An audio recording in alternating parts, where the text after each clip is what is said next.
Hello and welcome to episode 1205 of The Sleeper and the Bust. It is Friday, August 11th. I'm your host, Paul Sporer, joined this morning by Justin Mason. Justin, good morning, sir. Good morning. How you doing? I'm doing all right, and I'm doing better than you. I don't say that to mock you, but I know you're under the weather right now. That's why we didn't record on Monday, and you're still kind of getting back right now. But how you feeling? How's the progress coming?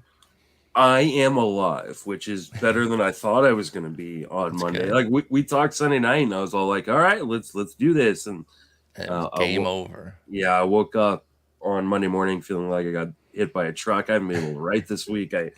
It's just been an absolute nightmare. I was supposed to record with Dave on Monday night, record with you Monday afternoon, and I haven't been able to do shit. And what But terrible decision did you make yesterday night? I played softball. Looking like Billy Butler in the outfield and getting tore the fuck up. It was I had a really nice hustle play on the base paths, which I'm That's pretty good. proud of because we were losing 23-0 in the second inning. Are you And serious? yeah, Oh my and God. with 2 outs in the third inning, I came up to bat for the first time in a slow pitch softball game, which is not good. And hit a ground ball up the middle that I turned into a double, and then There you go. I made it all the way home just like on hustle plays, like sack flies. Did you like hack along when you got there? Oh fuck! Because It was not like I turned like the shortstop looked at me and he was all like, "Whoa! I didn't know a big guy like you could move that fast." And I was like, "I don't want to." Like, it it probably was shouldn't have. I told their pitcher like, "Hey, slow it down. There's no pitch clock. Let me get my breath Yeah. here." So it was so good times on the base paths, but not good times in the outfield as the ball just kept finding holes and shit. And yeah, it was bad. It's the old classic. The ball's gonna find you, and the announcers bring that up every time like a defensive sub comes in, or somebody who might be compromised. So the announcers would have been all over it yesterday. Justin Ugly Mason's finder. Yeah. playing under the weather today, and he's just Mm-hmm. getting barraged with balls. Well, hopefully you continue to feel better and progress forward, and maybe you can be like some of these guys that we're going to talk about in the injury news and notes. Play a little 3 up, 3 down, and then we'll talk about some Week 21 two-step guys. But let's start with some Boston news. They're lingering in the playoff hunt, and they didn't make a ton of moves. And I imagine that they felt like they were one of these teams that, hey, our internal returns are going to be our moves. And, I don't always hate that. I still think that they could have, even accounting for Sale, Whitlock, Hauk, and we're going to talk about two of them here in a moment. I still think they could have done something. Also, Trevor's Story, but I think he's had a setback. So yeah, they think that they're getting their reinforcements that way. Chris Sale due back today against the Tigers, but will be limited. Are you putting him right in the rotation, or are you just going to wait out this one for the weekend and then reassess for the beginning of next week? Yeah, I'm probably just going to wait it out. I just think the upside is so limited with him being on kind of a pitch count. You're likely needing wins. You and I were just talking about in leagues where like, hey, we need wins right now. Yep, like you wouldn't And believe. he's not going to qualify for one because he's just not going to go deep enough into the game. And so there's too great of a risk that hey, he pitches really well in 3 1/3, but he gave up 2 earned runs. And that now looks like he pitched really, really poorly.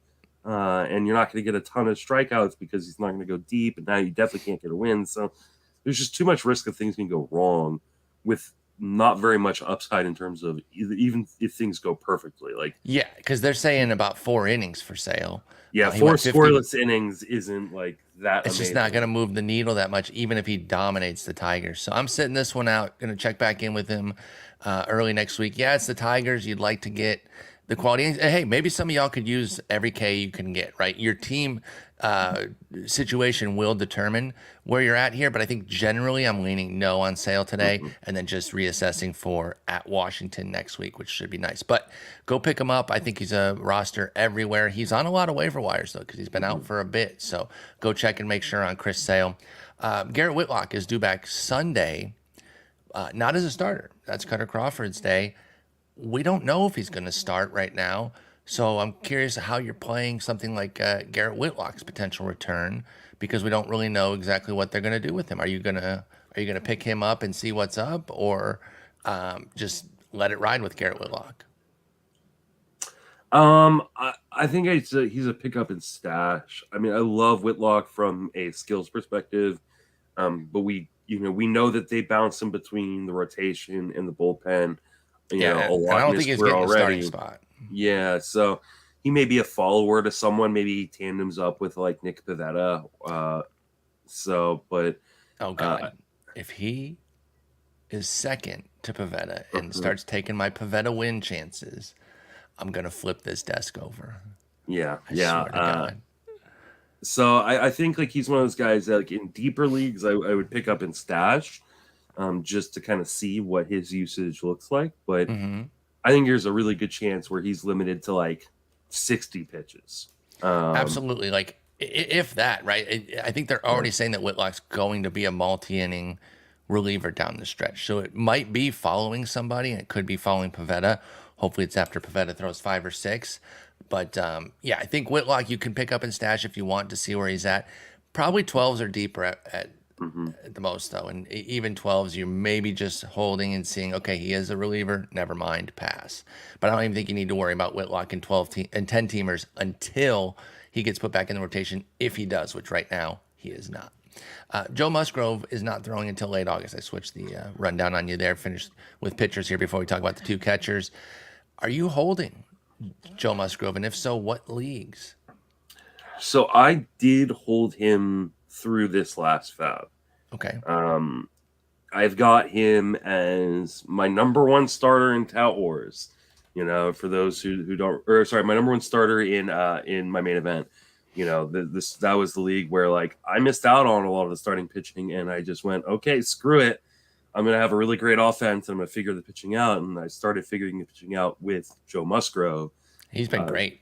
He's been fantastic. It's worked out actually fairly well, outside of my Michael Kopech and Lance Lynn shares. I held on to him just to kind of wait and see. I may end up dropping him if he's not going to be back until, if he's not even going to be throwing until the end of August, that puts me in kind of predicament because you got to think he's going to need at least 2 weeks. Yeah, that's a mid-September return. Yeah, and then what is he? Is he even a starter at that point? Like, where are the Padres? Yeah, if the Padres are not really in it at that point, do the Padres just say, "Hey, listen, we're going to let you come back and throw a couple innings, but we're not going to do much more than that." So, I think he's a drop in most formats where you can't easily IL him. You have an open IL spot. So, like in Tout Wars, for instance, I've got unlimited IL. So, like, I can. There's just no reason not to hold Musgrove. Yep. But in the main event where I have 0 IL, I think he's going to be a pretty easy drop this week. Yeah, I think so. It is hard to hold Musgrove right now.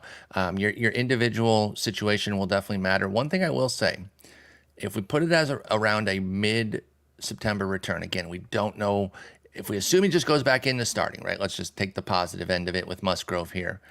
After a run against Philly and then trips to Houston and the Dodgers, which ends on September 13th, they close with a trip to Oakland, home to Colorado and St. Louis, and then trips to San Francisco and the White Sox. That's the Padres' last half month of September.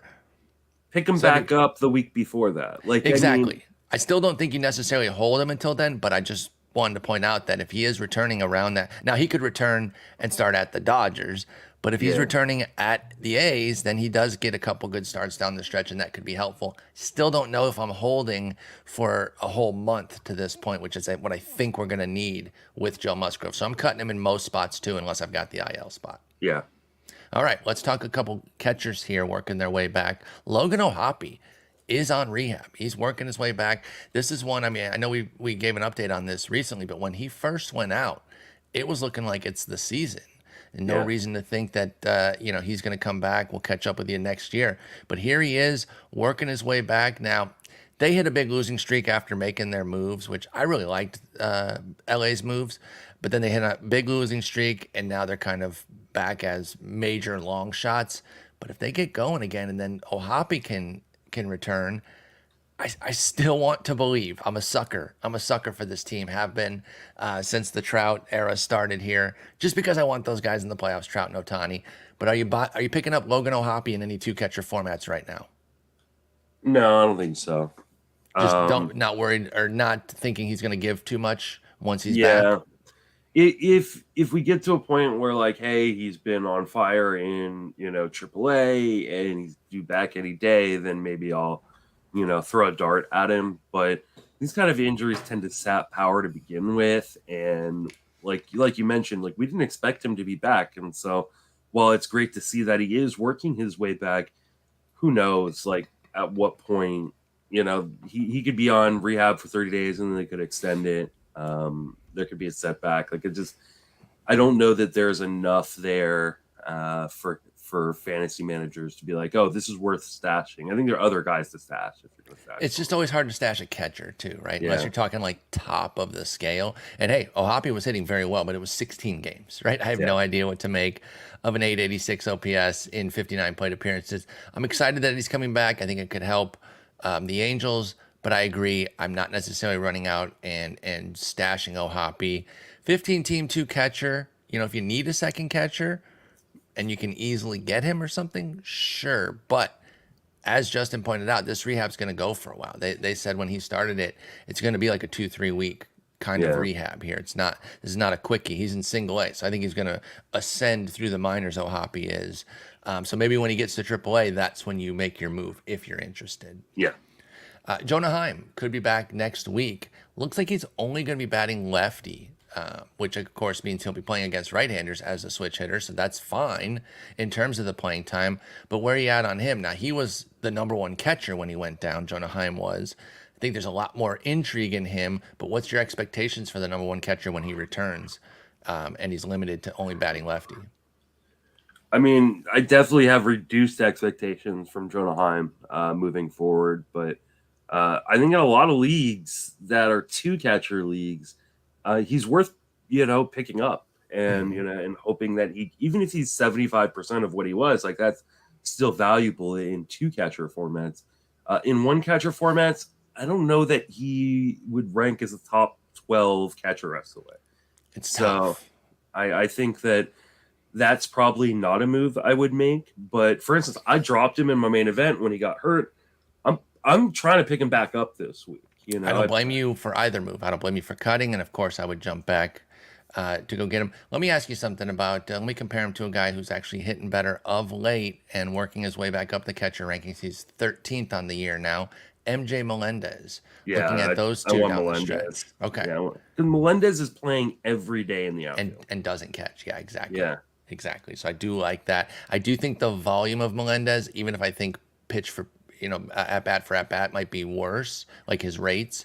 I still think the volume over Heim is going to be worth it right now. So yeah, I mean, I think there's a lot of pickups for Heim, but it's not for everybody. Let me ask you about Yainer Diaz. Since the return of Alvarez, he's not starting as much, but he's still making an impact when he plays. I know when Alvarez was first coming back, we advocated hanging on to Diaz, and that is still the case. What about in a comparison with Heim right now? Let's say you picked up Diaz to fill in for Heim. He's been beautiful for you, but now that the playing time's coming down, where do you stand on Yainer Diaz versus Jonah Heim the rest of the way? I still lean Diaz here. He's just doing so much when he plays that it's hard not to want to And stick with him. I mean, we're talking about like a broken hand or broken wrist? Like I think it's broken wrist, right? Let's see. Yeah, the wrist, and then like wasn't there something with like a sheath? Yeah, torn tendon sheath in his left wrist. Yeah, like sounds horrendous. Heim could like be back and play 2 games and go right back to the IL. So like, or just do nothing at the dish and like just be catching well, or even do like it could be a total bust, right? I'm not giving up a talent like Yainer Diaz. If I can cut somebody else, maybe an easy player to cut and then pick up Heim and keep my Diaz or whoever was backing him up, Melendez, I'm okay doing that, but I would not cut Yainer Diaz. I think the question becomes how bad of a catcher do you need to drop that you'd be willing to take a 0 for a half a week in a league? Because there's a really good chance that happens, right? Like where Heim comes back, he throws, or he Can't he go. swings, and all of a sudden he's back on the IL, and you're taking a 0 and having to drop him the next week. So Yeah. you have to kind of factor that into the equation. And I think Diaz is a really good example of someone like, hey, like if I throw him back in the pool, someone else is going to grab him, and they may leave me with a much worse option than I originally had than Diaz. Yep, I think that's a great way to analyze it. And of course, standings are a big deal right now, too. So you got to assess a lot of different things right now. Love Heim, one of my favorites coming into the year. But with this injury, I am with Justin where I have some caution about what he's going to be down the stretch here. Like, so be careful. For me, like, trying to pick him back up in my main event, I'm dropping David Fry, who's on the IL, Totally fine. Yeah. Easy move, not hurting you. And if you get Heim, great. Like you're not. But again, people that would maybe be cutting like a Diaz or a Melendez, I say you stick with those guys. Or like a Dalton Varsho. I know he's been underwhelming with that batting average. You stick with him over Heim. Yeah. All right, let's play some 3 up, 3 down here. We're doing a mix of hitters and pitchers. Usually one's all pitchers, one all hitters. We got 2 pitchers in each and a hitter in each. So let's start with the 3 up. Yusei Kikuchi. I got to give him his flowers here because he's a guy, I'm pretty tough on him in the SP chart because he's a home run machine. So, as he's been in the midst of this run, I've been very cautious. I've still been recommending him in a lot of leagues, but I'm like, okay, guys, we know he's a homer machine. Be careful against the Dodgers. Okay, 6 innings, 1 run ball with 8 Ks. I didn't recommend him that day, but he was great. Baltimore, 6 innings, 1 run, 3 Ks. Cleveland, 7 innings, 1 run, 6 Ks. And it's not just those 3 starts. He's been rolling for a while. And the most important thing is 5 straight starts with 0 homers for Yusei Kikuchi. Yeah. So my biggest issue with him has been tamped down here. I don't want to say fixed or quelled. It's not 100% this way, but it's been tamped down big time here for Yusei Kikuchi. I think it's making him an auto start right now, even as scary as he can be. Where do you currently stand on Yusei Kikuchi? I'm very, very intrigued by what he's been doing. He's like massively dropped his fly ball rate. So down to 26% over these 5 starts. That's I'm kind of great. Yeah, I'm kind of looking to see, like, did he eliminate a pitch? Or I guess he stopped throwing his split finger as much. What's your method for doing such a thing, by the way? I'm just looking at the Fangraphs pitch log or game log and kind of okay. Yeah, that's what I do too. So he stopped throwing his slider as much, and he stopped throwing his split finger as much. He's basically ditched the split finger. It's at 12% for the year, 5% during these 5 starts, which means it was probably closer to like 14, 15% before this run, and the 5% lately. That means it's a show me pitch. Yeah. So you could easily envision, and I could look this up, if he's given up homers off the splitty, maybe that's why he's not throwing as much. But Kikuchi, I mean, there's a lot to like here now, because the thing of it is, he's shown flashes pretty much his entire MLB career. By the way, he's been here 5 years now. That kind of surprised me, but when I think back, I'm like, oh yeah, I guess that makes sense. But it's always been the homers that have hurt him. And you look at the great strikeouts, and he's had times where his control is in check, including this year, but it always comes back to the homers. 1.7 for his career and 1.6 so far this year. But during this run with the 5 homer-free games, it's got me liking Kikuchi, and I'm recommending him. He gets Philly next week, and I would start him against Philly in pretty much any format. Yeah, I mean, he hasn't given up, like, he's only given up 4 home runs on the split finger. That's kind of a lot for a pitch that you want to throw 12%, though. Yeah, and that's so I mean, maybe that is a little bit of it, but I mean, the majority of his home runs, 17 of his 22 home runs, have been off of the fastball or slider, which is what he's relying upon kind of right now. So those have just been better then, right? Is what we're assuming, is that the fastball and slider have just been tighter and better pitched for Kikuchi, because he's got 6.1 and 3.2 pitch values for those in the last 5 games, which pitch value, you don't need to know all the inner workings of it, but to be at 6.1 and 3.2 for a 5-game run, is pretty good. Now, those aren't predictive. Those are telling you the performance Mhm. of the pitches in those five games. Doesn't mean that they will be at that level going forward. But the bottom line is he's pitching very well. Is there any league where you're not at least rostering Yusei Kikuchi right now? No, I think he should be rostered probably in every league. But he's definitely not a must start in every league. You got to be really Not careful. a must start, just a must Uh, roster. Yeah, a must roster. Like he should be a team streamer in 10s and 12s. You're probably rolling with him every game now in 15s. I So agree. just know that this can change on a dime. Like this is a guy who has shown like these flashes of brilliance before, usually in spring training, to make you buy in on draft day. Every spring training, Yusei Kikuchi. He's throwing 2 miles faster, dude. His strikeout rate's 35%.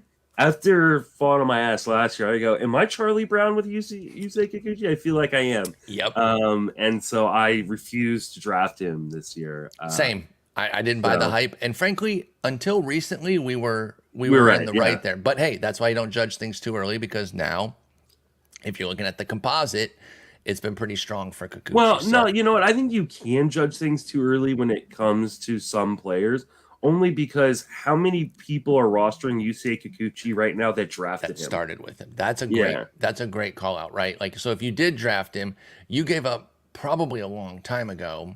Yeah. Depending on your league format, I guess, because I'm looking here, like he ended May with a mid-4s ERA. So in 10s and 12s, if you had him, you're probably moving on from that. Yeah, even as recently as July 1st, he had a 4.08 ERA, which is totally fine in like a 15-teamer, pretty good in a 12. But yeah, I think you make a good point that in 10s and 12s, there's probably a second or third manager with Kikuchi right now. I mean, how many people, even in 15-team leagues, dropped him after a second start where he went when he gave 4 1/3 and gave up 6? Like I think most, because I remember having this conversation with, I think it was Rob Silver, and saying like, "Oh, Kikuchi's a really interesting like guy you drafted towards the end of your draft because he starts with a 2-step, and the first part of that is Kansas City." And he goes, "Yeah, but the second part of that is at the Angels with a healthy Trout and Ohtani." And I was like, "Oh yeah, okay, maybe not." And I bet you a lot of people that went, who had my initial thought initially went, "Oh, I just ate 6 earned runs. Yeah. Now I'm dropping him." So I bet you the vast majority of people who even drafted him in a 15-team league didn't have him for his start at versus Tampa on May 5th or on April 15th. I can absolutely see that. And with someone like Kikuchi, I do think people are comfortable making the quick decision on him when the home runs are flying. You're just like, okay, forget this guy. But he's rolling of late. Got to give credit for 5 straight homerless outings, and definitely starting him next week against Philadelphia, even though they're a quality team. I like what Kikuchi's doing. Another guy from Japan who I think is getting completely overlooked. He had another gem yesterday. Are we talking enough about Kenta Maeda, Justin? Since his IL return, he has 9 starts with a 2.36 ERA and 62 strikeouts in 49 2/3 innings with a sub-1 whip at .95. Like, he's just absolutely dominant. He doesn't have a single bad outing. Well, I guess the 3 innings, 3 runs at Oakland of all places, by the way, which is so funny. I guess that's his worst outing. I was looking at the earned runs. I was like, oh, he hasn't gone over 3 at all. Okay, so we'll say bad outing at Oakland, which is funny, of the one place that he had trouble. But he's been amazing. I love Kenta Maeda. I love how well he's been pitching since returning. Is he being overlooked right now, Kenta Maeda? Oh, I mean, I think probably a little bit, especially in shallower formats. Shout out to Nick Pollock, who nailed this one, because I was not in on Kenta Maeda coming into the season, and how dare you? Definitely when he returned this time around from injury. But he's been fantastic. There had been such a bad track record in recent seasons with him. I don't want to say like overall, but in recent seasons where it's like, I don't know what Kenta Maeda is. And that's fair. He missed all of last year. He had a 4.66, 1.30 ERA whip back in 2021. That's fair. I gave you the old how dare you. I understand being cautious with my, and then for those that don't remember, do you remember what his last outing was before the IL? It was bad. It was 10 earned against like, the Yankees. So he left that taste in people's mouths. He lost 4 against a straight bad games. Yankees team. This wasn't the good Yankees team. Like he this lost was 4 straight in April. Gives you 10 earned before he goes on the IL. I understand being like, okay, let me see a few things before I dive back in on this guy. But this is 9 starts now. And only one of them, like I said, the only bad one was at Oakland, which is just hilarious to me. They've done that to a few guys this year where you look at like a good 8, 9, 10 start run, and the one dud is a trip to Oakland. They've actually beaten up a few guys this year, weirdly enough. Of course, every team's going to get their wins, a few of them at least. But yeah, with Maeda, we're talking about a 35-year-old. I guess, we don't have to cycle forward to next year because we can assess that at the end of the year. But what about the rest of the way here? Has your trust turned? By the way, he gets Detroit again next week, so the schedule is blessing him pretty hard right now. He's had KC, the struggling D-backs, and then Detroit back-to-back. That's a pretty hot run there. So what do you think of Maeda the rest of the way? He's doing a really good job of inducing weak contact because there are really scary parts of the profile. Like his fly ball rate is like really, really high. Over like this run, especially, but I mean, it's 50% for the season, his fly ball rate. So it's like there will be a game where he gets hit for multiple home runs. And it's not like his walk rate is like, 6%, pretty good. Pretty strong. Yeah, it's pretty damn good. But I hear you on the homers. He's been over 1.2 the last 4 seasons. Kenta Maeda has, and so that's tough. This is with a home run to fly ball rate at 10% right now. Like that should come up. So like I think there's gonna be some regression in the home run rate, like kind of rest of the way. But he's doing such a good job of keeping men off base and via the free pass. And then also inducing a lot of weak contact that, like, I think he can still be pretty darn good. Maybe not this good, but still pretty darn good rest of the way. Yeah, and again, Detroit next week, and then a trip to Milwaukee after that. And I respect this Milwaukee team. I think they're pretty decent. I like some of the moves they made, but I can't see any world where I'm taking Maeda out for that. That could be the homer game. Miller Park. I forget what it's called right now. I don't give a shit. It'll always be Miller Park to me. Yeah, Miller Park can boost homers, so that could be a little bit of a problem. Isn't it like spot. American Financial Field or something? Oh, yeah, that's right. That's right. It is something like that. American some insurance company. Yeah. America's First Family Field or some stupid. Yeah, I think it's what it is. Actually. God, dude, unbelievable. The guaranteed rate is still the worst. It will always be the worst in Chicago. Guaranteed rate. Get the hell out of here with that. But anyway, Maeda. American Family Field. I think it's what it's called. Yeah. I understand that Great American is a company name, but at least it doesn't sound. It almost sounds like they did like a Chat GPT generated version of the Great American Ballpark. Because, again, that's a company, but it does sound like it's not. So they're like, well, give us one like that. How about American Family Park? Or what is it called again? American Family Field, I believe. Yeah, get the hell out of here. Get the hell out of here, Milwaukee. Anyway, go ahead. They probably make like weapons, right? Oh, for sure. Yeah. Absolutely. American Family Company. American Family Company has 9-year-olds making weapons. No, I'm just kidding. We're kidding. We don't know what the company does. You can sponsor us if you want. No, just kidding. I'll totally make this the sleeper in the American family. Absolutely. All right, let's go with our one-up hitter here right now, and this is a show favorite, and I'm kind of surprised we haven't given him more shine. I think we've had a dereliction of duty as big-time Ha-Seong Kim fans over the years. To the year that he breaks out, we're not talking about him every episode. What are we doing over here? 15 homers, 27 steals for our guy Ha-Seong Kim with a 288 average. 63 runs, 41 ribbies. He's having a brilliant season. The 27 steals is amazing. The 15 homers, don't sleep on that either. It's just been a brilliant year for Kim. We were on Kim day one. I am back patting us a little bit. It took a couple years, right? First year was a bumpy transition. Second year was solid but unspectacular last year. He was a 105 OPS plus. But this year, the full-scale breakout at age 27. We should have known the magic age for Ha-Seong Kim. But again, I know we love him. How are you feeling about our boy Kim? And are you believing in this going forward for 2024? He'll only be 28. Yeah, I mean, I believe in this. Like, this is what I thought he could be when I was drafting him last year. Like, a guy who's going to have enough power that plays, hits for good average, and steals a crap ton of bases. The steal changes, I mean, just a huge, because this is the kind of guy he was over in Korea. 20-something homers, 20-something steals. Ha-Seong Kim was a stud over there. And he has led off every game that he has started since the beginning of July on one of the best team offenses in baseball, right? Like, I know they haven't played necessarily like they should, but there's still quality, though. I mean, you're talking about Soto, Tatis, and Machado batting behind him. This is a guy who's just unbelievably valuable. I'm in my first drafts of the year right now for my 3-sport league. You're insane. And he went pretty high in the draft. I'm trying to find exactly where he went. Give me 1 second, and I'll. Okay. I'll mention while you're looking for that he's on pace for 22 homers and 40 steals, which would just be, I mean, such a boon for Ha-Seong Kim, especially because he's triple eligible, second, short, and third right now. So, I mean, there's just so much fantasy goodness with Ha-Seong Kim.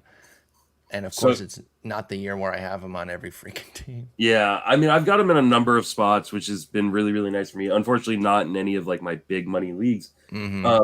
So he went in the 16th round, at the end of the 16th round in this draft. Now, again, this is a 3-sport league. So, and baseball gets the lowest amount of priority because it's the last sport that's played on the season, right? Exactly, because this is for 2024. Yeah. But let me give you some names, some baseball names that were taken after him in this draft. All right. Luis Castillo, Bo Bichette, Bryce Harper, Felix Bautista, Manny Machado, Randy Arozarena. Machado. Wow. Yeah. Nolan Arenado, like Josh Hader, O'Neill Cruz, Lane Thomas, Framber Valdez, Cody Bellinger. I took Paul Goldschmidt after him. Another guy who's broken out this year, CJ Abrams. Like, there definitely is some love for Kim. There's some love for Kim, and I think there are people who are going to look at what he's done going into 2024, and they're going to go, yeah, I mean, he's leading off for one of the best offenses in baseball. He steals a ton of bases, going to get a ton of runs, and he's not a zero in terms of power. Like, he's going to get, and he's multi-positional eligible. And he's 6 games at short from bringing all 3 positions into next year. Yeah. He already has second and third locked. Ha-Seong Kim does. Yeah. I mean, he's not going to get, he hasn't played shortstop since June 22nd. It would take like an injury, right? He'd have to be filled. Bogarts would have to go down. Yeah. And we don't want that, by the way. Yeah. We're not rooting for that. No. Even though I bet against Bogart in a lot of ways this year, but you can let him at this fail. point. I've lost the bet that I made with the triple play guys, because I said I was talking about how I didn't really like Bogarts coming in the year. He hasn't been that good though. What did you bet? And he has. I did a player comparison, and the guy I took over him has been way worse. Okay. In Ahmad Rosario. So. Okay. That one's done anyway. Yeah, because Bogey is only 17th at here. You're not dead.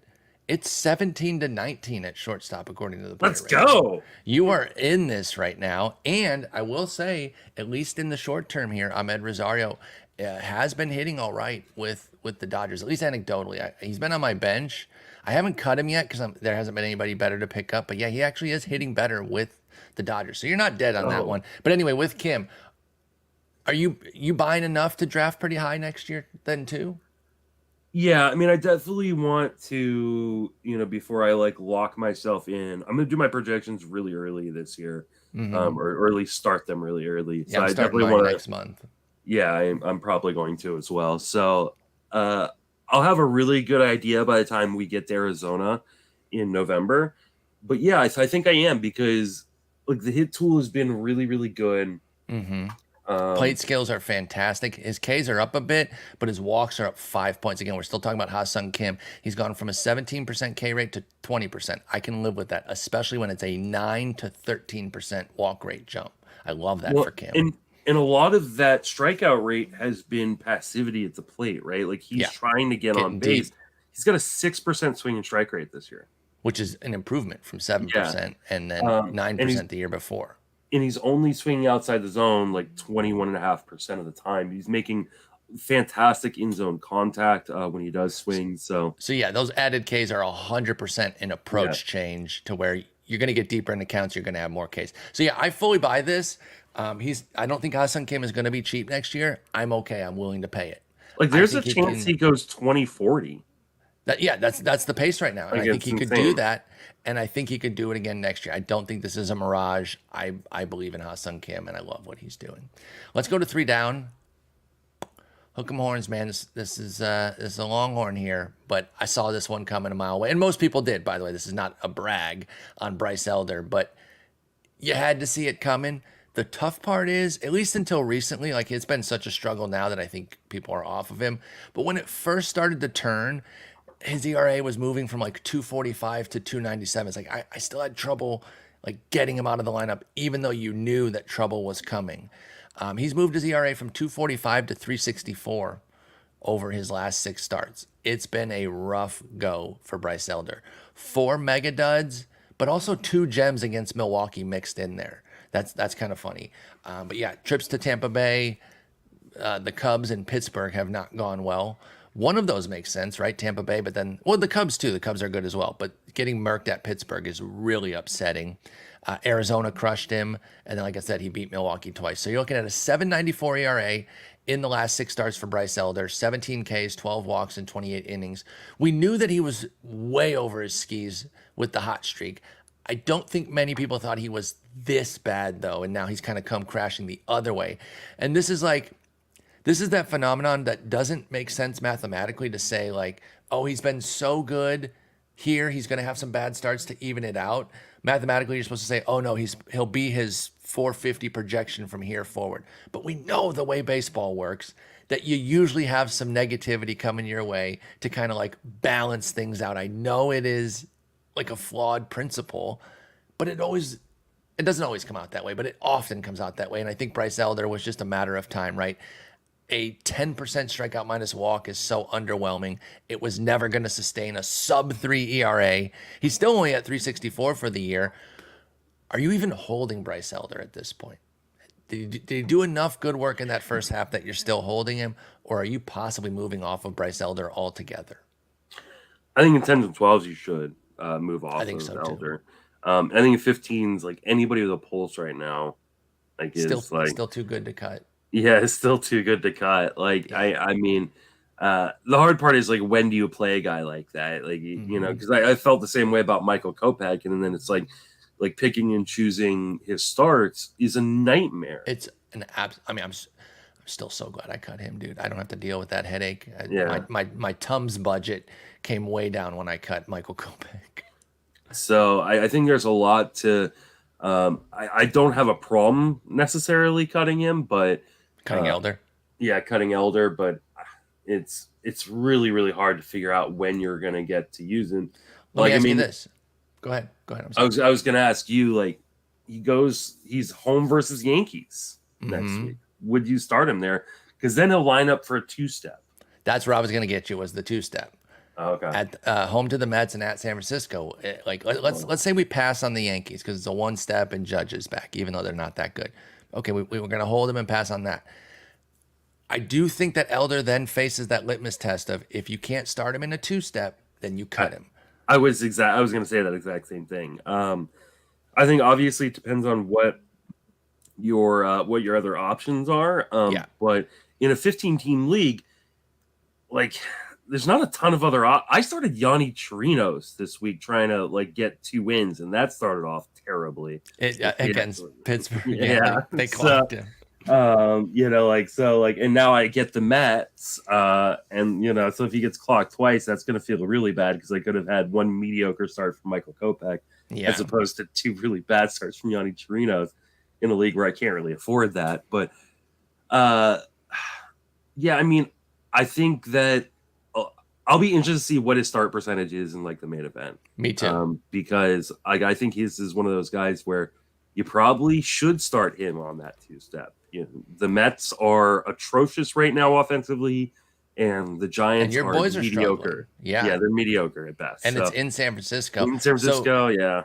This week, Elder was 76% started, 96% rostered. So he's only available in like one main event on the waiver wire. I don't think that's necessarily going to go up. Although getting clocked against Pittsburgh, I think actually it will go up. At Pittsburgh. Pittsburgh. There are going to be cuts. Never mind. I take that back. I think he is going to be cut in some spots. I'll tell you what.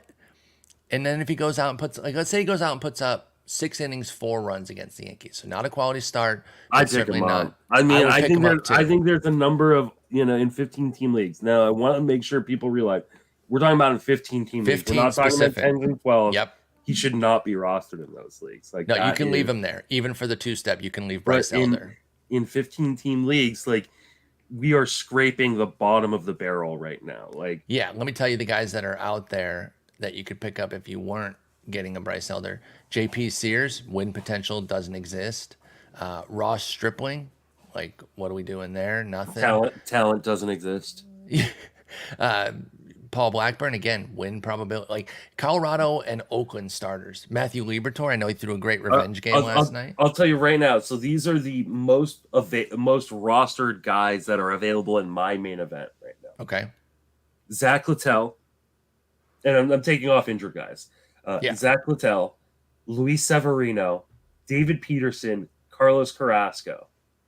Littell's the only one I take over Elder. Yeah, so I mean, like, and I think that one's even debatable, like, right? Like, we'll talk about him in the 2-step. Okay, so yeah, I mean, this is a nightmare situation for people in 15-team leagues, and these are 15-team leagues where you don't even have IL spots. So, like, the injured players still have to be rostered, which means that the waiver wire depth is actually deeper than regular 15-team leagues. Exactly, and that's still all that's out there. So it's hard with Elder right now. He brought you so far. You got so much good work. Even if you cut your losses right now, though, and you got 8 wins, a 3.64 ERA, and a 1.24 whip, let's say you got all of it, still a huge net W. Yeah, from a guy you probably picked up off the waiver wire. Yeah, exactly. absolutely. So don't let him erase all of it.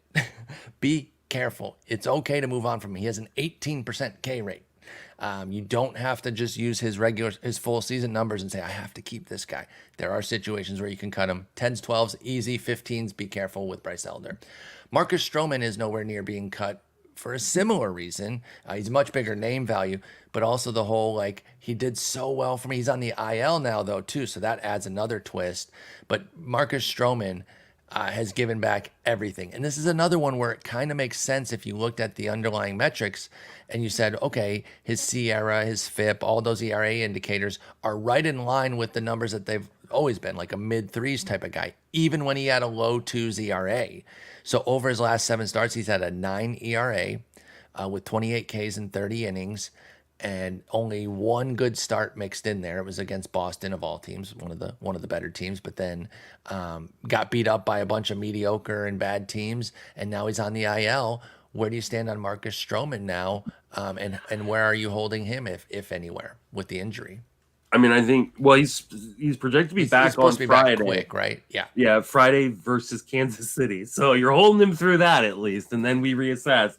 Because I'm Friday, meaning next week, just so people. Yeah, or next Friday. So a week from today. This upcoming schedule. I'm starting him. Like, I've got him in my auction. He's been fantastic for me. I know the last few starts have been bad, but I think part of that may have been due to whatever was going on injury wise with him. So, I mean, I think if you have him on your roster, or you can pick him up, I think you do this week, and then you reevaluate after. If he's bad, in Kansas City, which is one of the greatest places in the league to pitch, and against one of the worst teams in baseball, they're playing well lately. I can just tell you. Yeah, I'm not saying that you should move off of them. I just want to. Yeah, if you can't start him at Kansas City, then you can't have him on your roster. Precisely. I fully agree with that. So, like, I don't know what he's going to be, but I think the next start is really indicative of what we can expect the rest of the season. So I'm going to close my eyes. I'm going to say a little prayer, and I'm going to hope to God he doesn't destroy my ratios again. Yeah, Stroman a lot more trustable than Bryce Elder.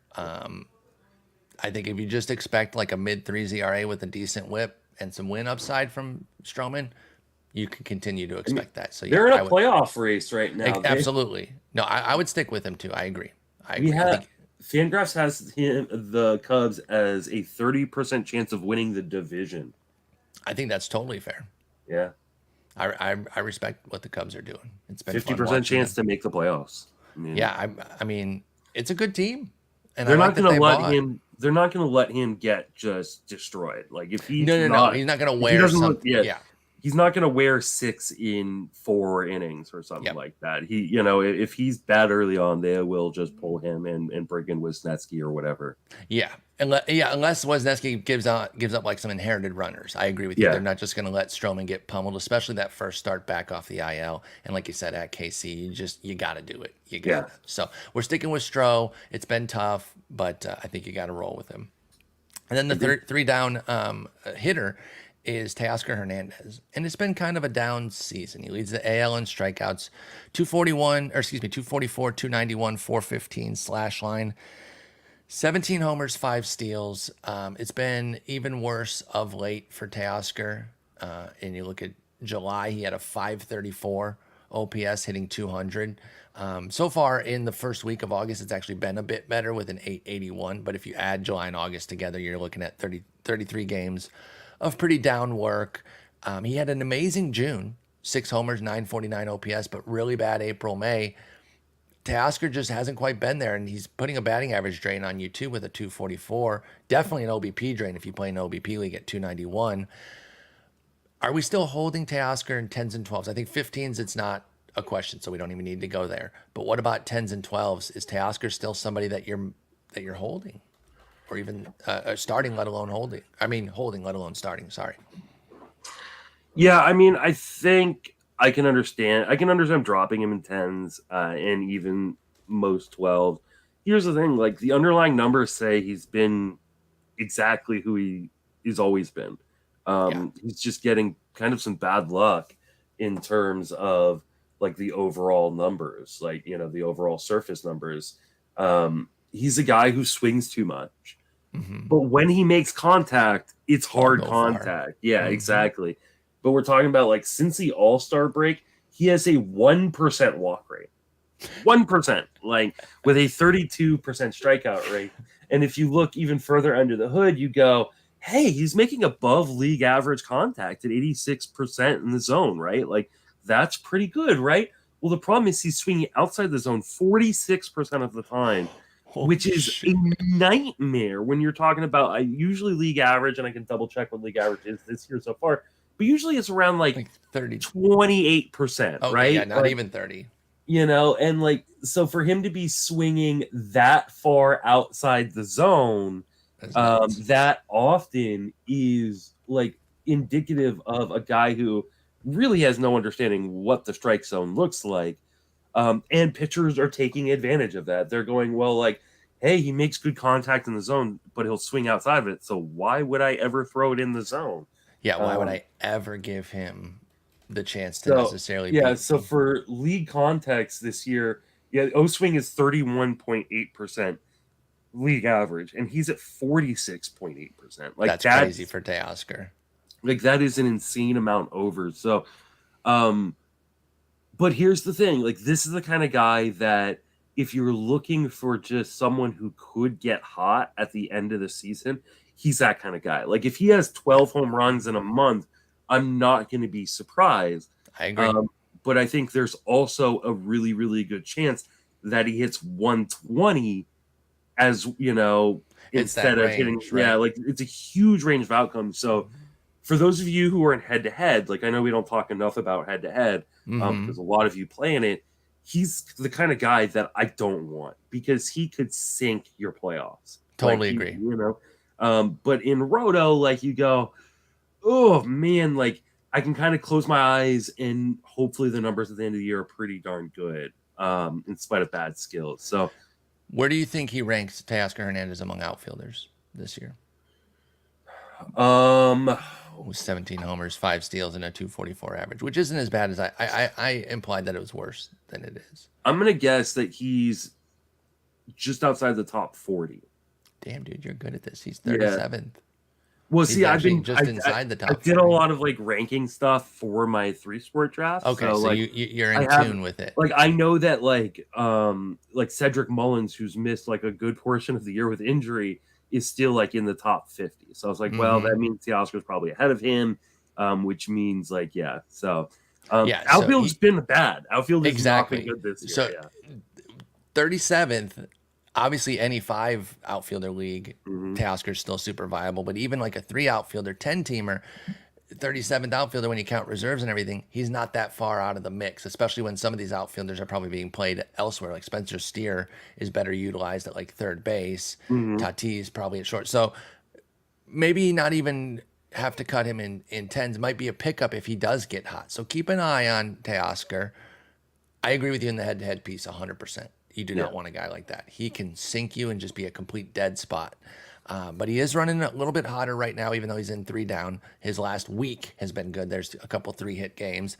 But you know the volatility that you're getting with Teoscar. And so he's a guy we root for, but we know his shortcomings. We've been on him since Toronto's success, but, 244 average is what you can get at times. All right, let's talk some two-step, guys. I'm going to see where you're at with these dudes and what formats you might be starting them, if any.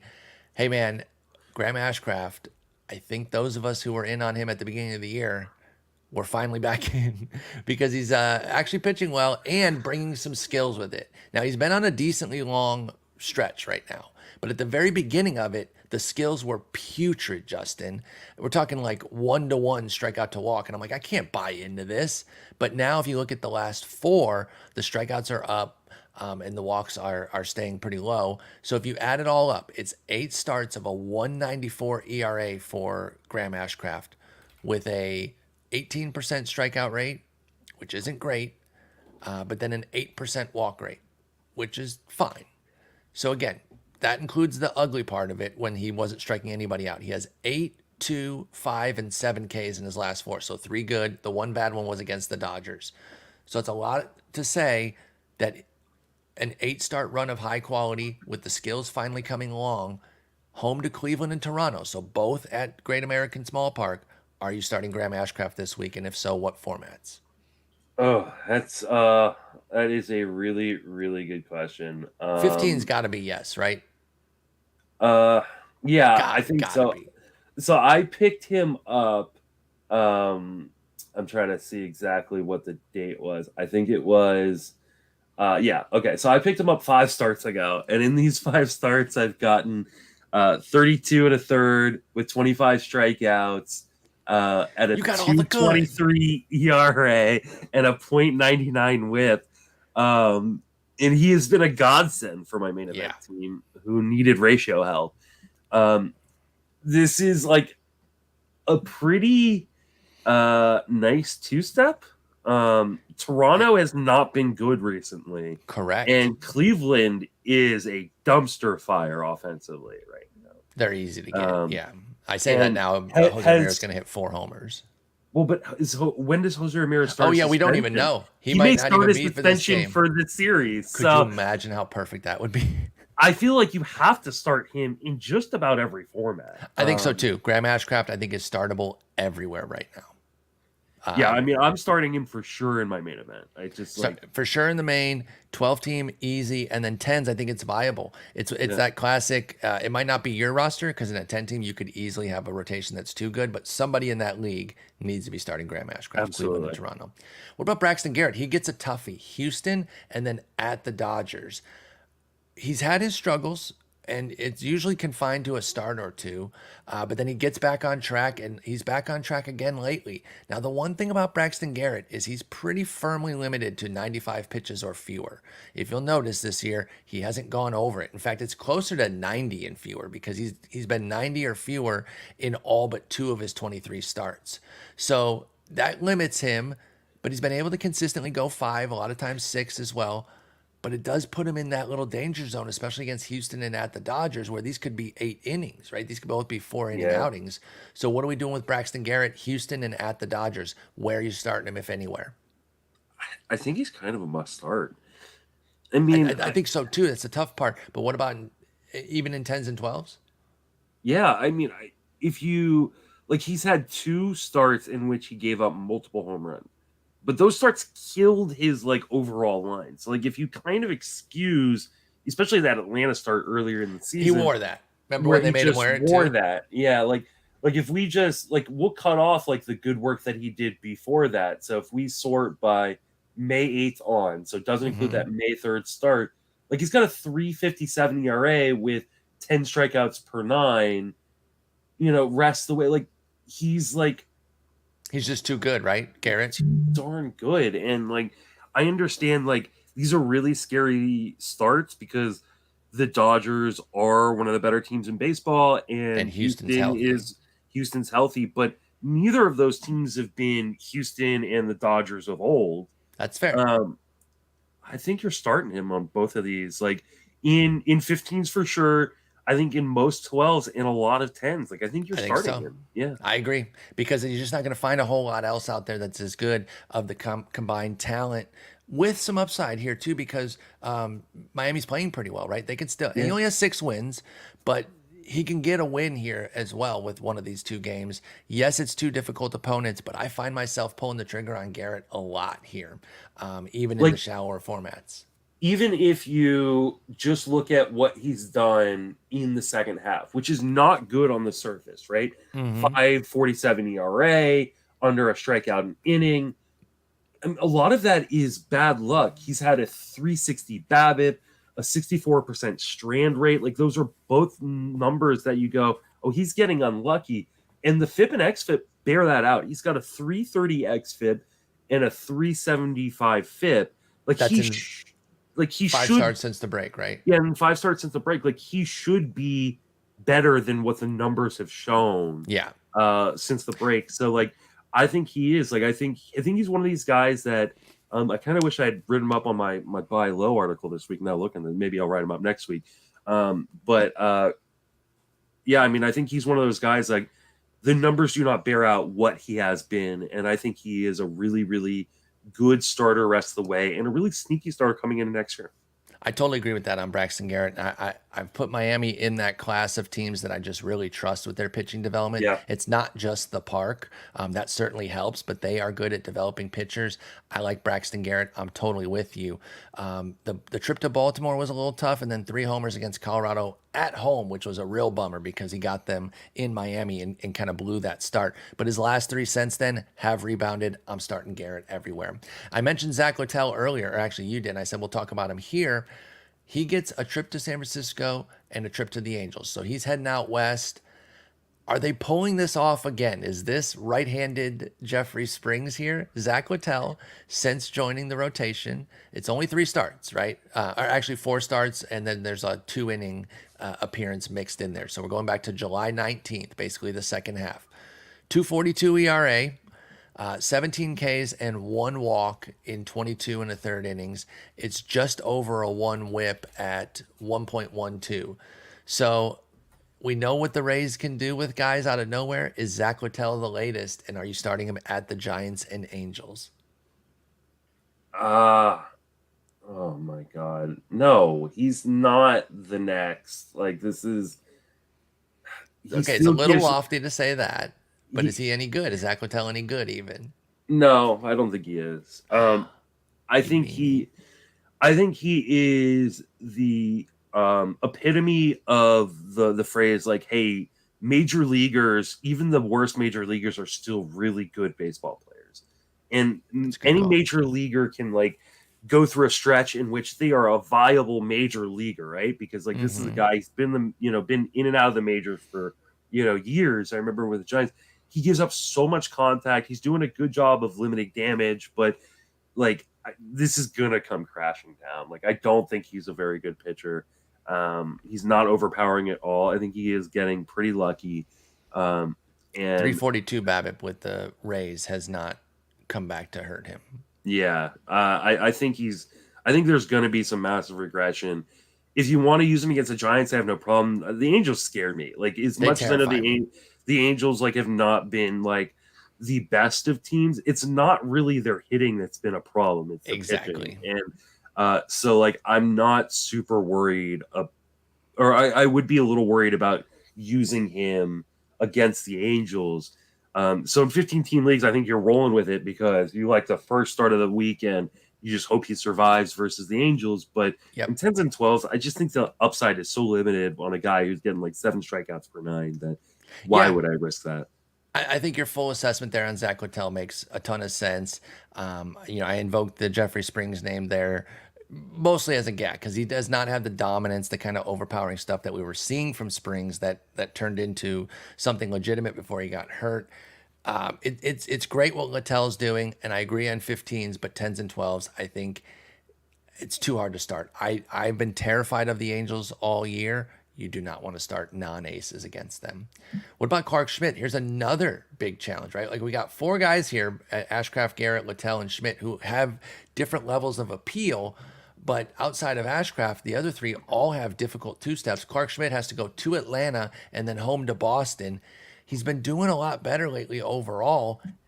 Has he done enough to where you're going to trust him for something like that, though? Can you even get to Clarke Schmidt start in 15-teamers with a trip to Atlanta and home to Boston on the docket? Nope. And Atlanta's a no-go for me. Like, that's just like... They are aces only. Yeah, and even there's some aces where you really question whether or not you should do it. But, no. This is one of those, like, I like what Clarke Schmidt has been doing. He's been much more effective. Still giving up a few too many home runs, but he's doing okay because he's doing a really good job of limiting the walks, right? He has not had a multi-walk game since the end of June, which allows him to give up the occasional home run and not get completely burned by it. That being said, like, Atlanta is the best team in baseball, and I am not messing around with them. And I'm not really super keen on facing Boston. I know they've been I'm not either. A little bit if it was offensively. If it was like Atlanta and Pittsburgh, I think we were or Atlanta and the A's, I could make the argument like, well, maybe he could survive against Atlanta and then I get a really good start. But like Atlanta, Boston, like no, that's super the number 1 offense and a top 10 offense on the docket for a guy who is not overpowering. Like he's not. This is not a guy who's going to like mow anybody down. So no way. No, he's been running hot of late for a while now. Since May 19th, Clarke Schmidt hasn't given up more than 3 earned in an outing, and that's 15 outings. 14 of them are starts, but only has 62 Ks in those 75 innings. To your point about not being overpowering, what about a situation in like a 12? Would you pick up Schmidt and bench him, even though you're not starting him for the 2-step? Is there any concern that like if he does well here, then the price goes up, or would you just wait until this week goes before picking up? The problem is his start the following week is at Tampa Bay. He's starting him there. Are you going to stash him for week 2? Start him at Tampa Bay? Because I don't think I would. Nope, I wouldn't either. Yeah, in shallower leagues, I think you just let Clarke Schmidt stay out there right now. Let somebody else take the gamble there. The at Atlanta, like you said, cancels it out for me 100%. Your boy, pitching better of late, Brady Singer. We got to talk about him. He gets Seattle, and then the Cubs come visiting, which, as we've talked about, the Cubs are no joke. But Singer is pitching better. We've seen a pitch mix change from him that is fueling some positive results. And I'm pulling up his numbers here real quick. Pardon me. His last 4 outings have been 2.45 ERA with 27 Ks and 5 walks in 25 2/3, and a sub-1 WHIP that sits at .86. So 4 gems out of Singer, and I'll even throw in the Tampa Bay start, which was 8 innings, and it was 4 runs, but all 4 of them came in the 8th inning. So he was pretty damn good in that outing too, if you really want to break it down there for Singer. So throw that one in. It's 5 starts of a 2.94 ERA with 31 Ks, 5 walks, and 33 2/3. Are you back in on your boy Brady Singer? I hate this guy. I fucking hate this guy. Like, unreal, dude. Like, you supported him so much this year. I talked about all the good work that Graham Ashcraft has done for my main event team. Let me tell you the numbers I got from Brady Singer earlier in the season before I dropped his ass. I got 43 1/3 of a 7.06 ERA and a 1.64 WHIP. Oh, that's so brutal. And now he's on the team I'm chasing for first place. Oh my God, that is a nightmare, dude. So not only And did I get all that bad work and then drop him, but the team that I am now chasing for first place has him pitching well. do you want to say the other thing that they got? Well, they also got to bench Spencer Strider because NFBC's site went down and they gave everybody a quote-unquote free look, and so they didn't have to wear Spencer Strider's bad start earlier this week. How brutal is that?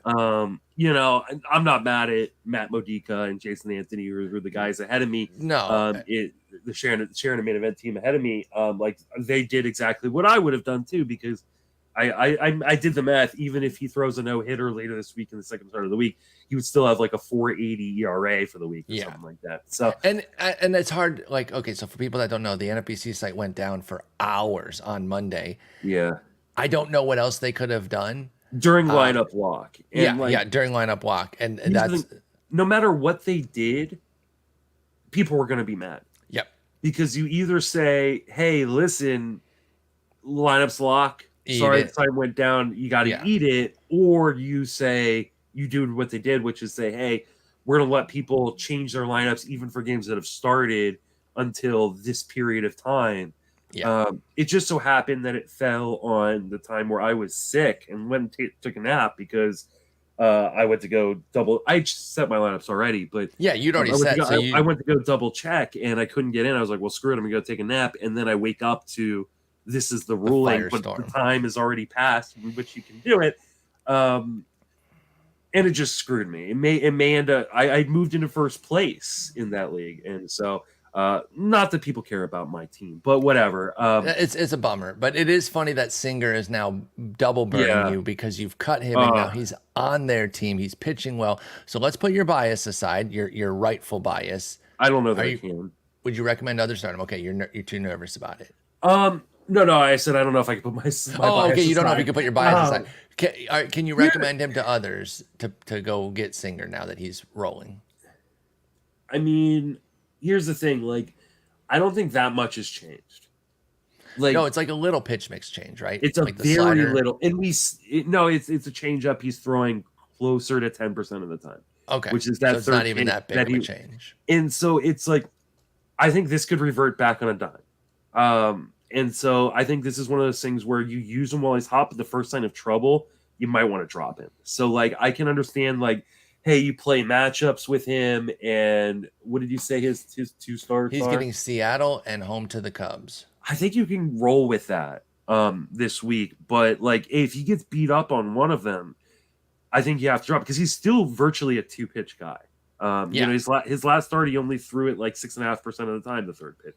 Yep. So like, as much as I liked Singer, I was wrong on him. And even if he salvages the second half of his season to make things look more respectable, I think the people who said you shouldn't draft Singer where he was going because he's a 2-pitch guy were right, and I was wrong on that. And because I don't think enough has changed in terms of if he was throwing it 15% of the time, that's something. I would be like, yes, okay, this is what we need to see, and maybe he keeps increasing it, and by the end of the season we go, oh, he is throwing it 15% time, and that's something we can take into next year. But ultimately, I don't think enough has changed, at least not drastically enough for Brady Singer that he has turned into a different pitcher. I think he's still the same pitcher getting better results. Yep, and that's what it ended up being last year too, was Brady Singer's skill set stayed the same. It was just the best of what it could be last year. It wasn't really growth the way some of us thought it was when we were advocating for Brady Singer this year.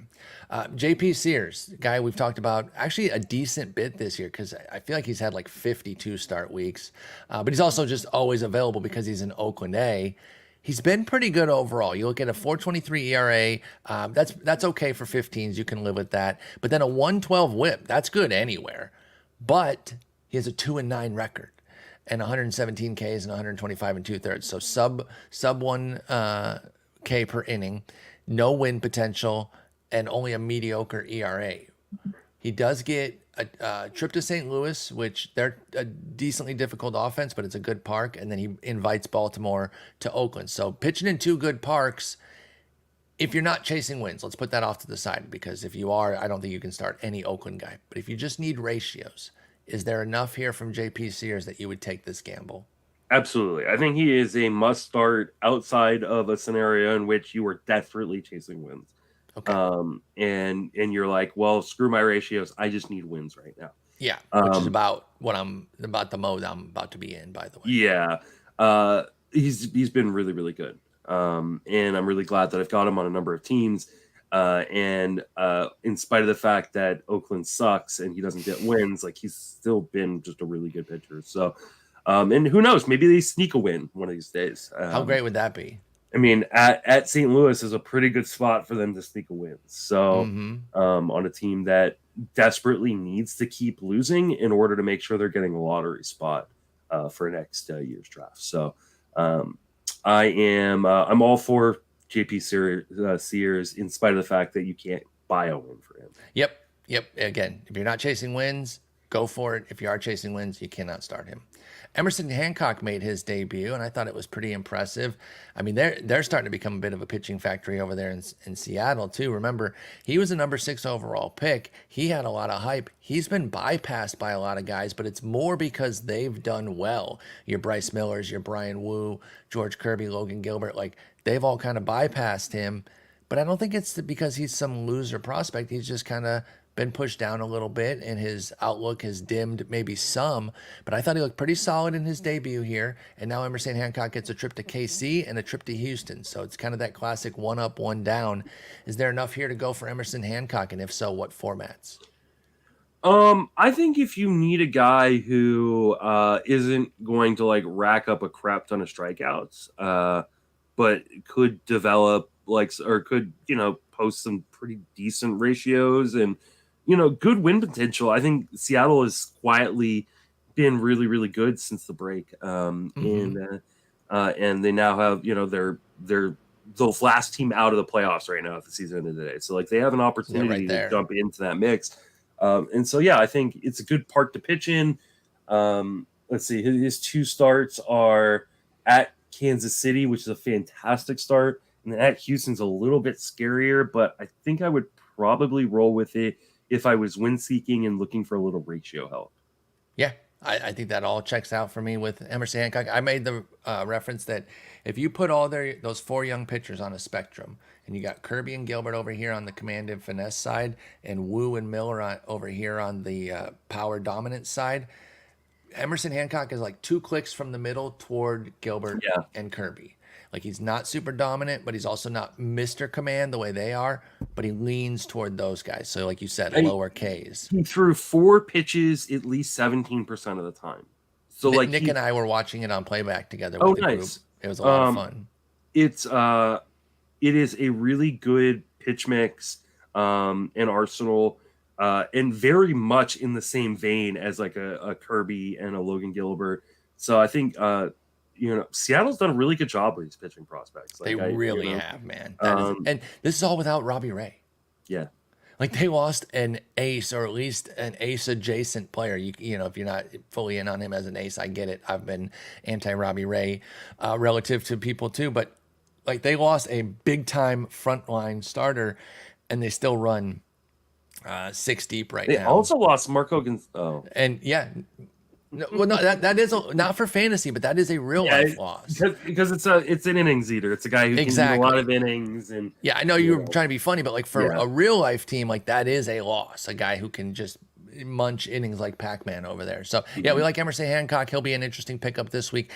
With everyone's budgets coming down, though, he won't be super expensive. So don't be trying to put some triple-digit bid out there unless you've just got tons of money and you can afford to blow it. Dakota Hudson.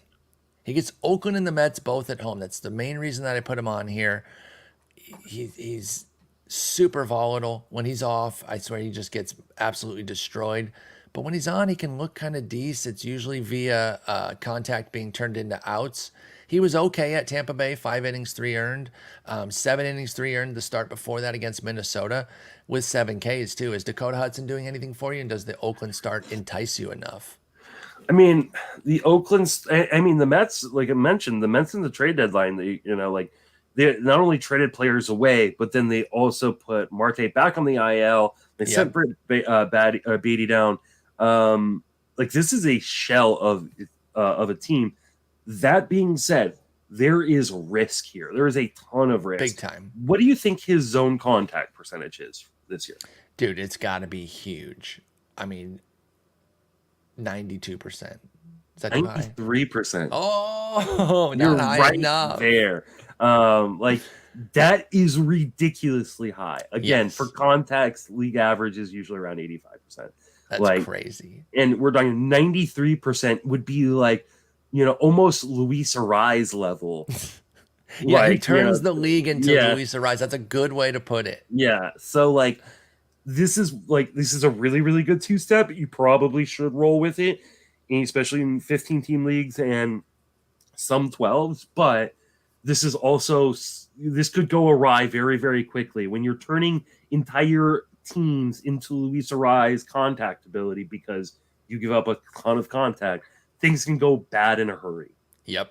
Yeah, I think that's a great way to frame it. So I do think it's something that needs to be taken on by, virtually somebody in a lot of league formats with Oakland and the Mets coming in, both at home, but it can really sink you too. And that's just the nature of streaming. So again, I know sometimes when we frame it like that, it's like, oh, you guys are fence sitting to say start him, but he's risky. No, sometimes we're just highlighting how risky it is. This one's very risky. There is upside, though, because Oakland and the Mets suck, and you could get 2 gems out of Dakota Hudson. Just know that he could also send you plummeting back down the standings, just like Brady Singer could. So a lot of interesting risks here. Who's your favorite to get in, say, 10-teamers, where a lot of these guys will be available? I think it's Braxton Garrett. And I want to point something out. He's actually been much better on the road this year. Interesting. So maybe that Dodgers start in LA isn't as scary. Yeah. So he's got like a 2.86 ERA on the road. So both times he got blown up that have really hurt him have been at home, which tells you hey, those aren't going to happen very often. He's not just leveraging the home park to be a front. It's not about. He's got like a 5.40 something ERA at home. Yeah, because the Atlanta and Colorado starts. Yeah, both starts were at home. So dang.